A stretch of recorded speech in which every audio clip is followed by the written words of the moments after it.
गुरुग्राम से। श्री हरिवंश राधा माधव। गुरुजी, सुख और दुख में निरंतर भगवान का स्मरण कैसे करें? पहले इतना रुक जाइए। सुख और दुख ये मायाकृत है, सत्य तो है नहीं, ये स्थायी तो है नहीं। जिसे सुख कहते हैं उसे अनुकूलता कहते हैं, जिसे दुख कहते हैं उसे प्रतिकूलता कहते हैं। जब अनुकूल परिस्थिति वस्तु व्यक्ति स्थान मिलता है तो हर्ष होता है, और जब प्रतिकूल परिस्थिति वस्तु व्यक्ति स्थान होता है तो शोक होता है। ये दोनों द्वंद्व के अंतर्गत हैं। सुख और दुख की सत्ता है नहीं। मात्रा स्पर्शास्तु कौन्ते शीतोष्ण सुख दुखदा आगमा पाइनो अनित्यास्तास्ति तिक्षस्व भारत। हे अर्जुन, ये अनुकूलता, ये प्रतिकूलता, ये सर्दी, ये गर्मी, ये सुख, ये दुख, ये अनित्य है, नाशवान है, ये आने जाने वाले हैं, स्थायी नहीं है। इसलिए तुम इनको सहो। तास्ति तिक्षस्व भारत, भगवान कह रहे इनको सहो। सहने की सामर्थ्य मेरे स्मरण में है। भगवान ने कहा यदि हम नाम जप का ऐसा अभ्यास करें कि चाहे दुख आवे तो नाम न छूटे और चाहे सुख आवे तो नाम न छूटे। अब अगर आपका ये प्रश्न है कि दुख में तो नाम चलता है और सुख में नाम छूट जाता है, तो झूठ।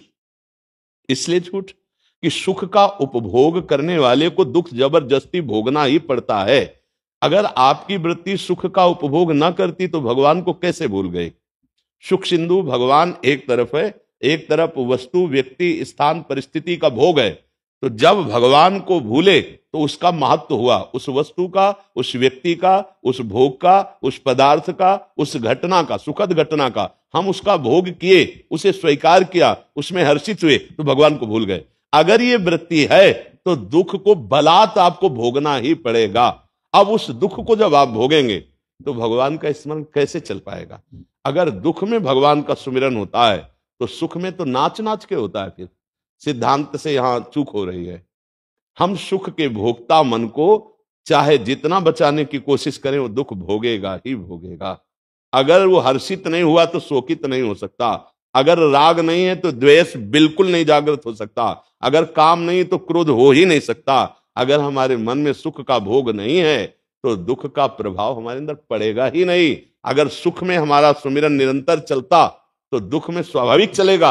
अगर सुख में भूल गए तो फिर हमारी बात कहीं त्रुटि हो रही, हम अनुभव नहीं कर पा रहे। दुख का भोग बलात् जबरदस्ती करेगा वो मन, क्योंकि उसने सुख का भोक्तापन स्वीकार किया है।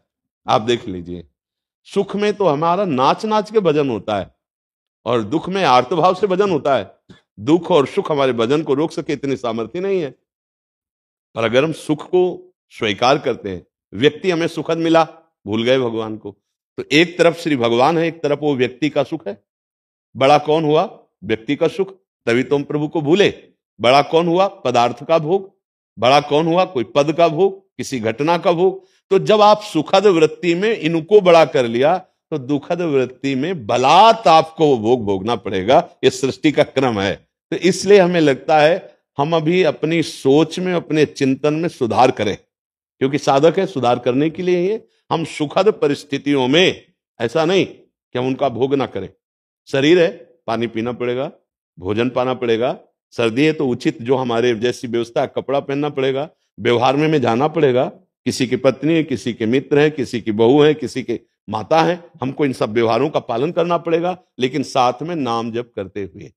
अगर नाम जप छूट गया तो दुख से आप बच ही नहीं सकते, नहीं बच सकते। फिर निरंतर नाम कैसे चलेगा? जब सुख में भूल गए तो फिर ये मतलब समझ में नहीं आया। सुख में नाम चल रहा है, दुख में भूल रहे हैं, और इसमें बहुत जल्दी सुधार हो जाएगा। सुख में हम भूल गए तो दुख को भोगना ही पड़ेगा। जैसे हम किसी से राग करें तो द्वेष में चाहना नहीं है, अपने आप द्वेष हो जाएगा। हम काम से युक्त हो जाएं तो क्रोध अपने आप आ जाएगा।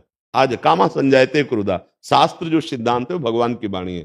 तो हम वो दुख ही नहीं जिसमें प्रभु का स्मरण चल रहा है, और जिसमें प्रभु का स्मरण चल रहा है इससे बड़ा कोई सुख नहीं। तो फिर सुख हमें भुला कैसे दिया? कौन सा सुख ऐसा था जिसने हमें प्रभु को भुलवा दिया? थोड़ा सुधार करना पड़ेगा, थोड़ी जानकारी अंदर की ठीक से रखनी पड़ेगी कि अभी हमारे सिस्टम में कमी है, जो भागवतिक सिस्टम है अभी उसमें कमी है। नहीं तो सुख में तो नाच नाच के भजन होता है और दुख में आर्त भाव से भजन होता है। हे नाथ, ऐसी कृपा करो कि ये दुख आपको कहीं हमें भुलवा न दे, दूर न कर दे। और सुख में तो नाच नाच के, क्योंकि दयालु भगवान दया किए ना, सुखद परिस्थिति है, अब हम खूब कीर्तन कर रहे हैं, खूब फूले हुए प्रभु के स्मरण में मगन है, तो दुख हमारे ऊपर लागू ही नहीं हो सकता। दुख तभी लागू होता है जब हम सुख में फूल कर प्रभु को भूल जाते हैं, उसमें हर्षित हो गए, तो अगला जो परिणाम आया शोकित। हर्ष और शोक दोनों द्वंद्व हैं। तो हमें लगता है विचार किया जाए और अपनी आंतरिक, ये बाह्य नहीं है, ये आंतरिक चिंतन की त्रुटि को संभाला जाए।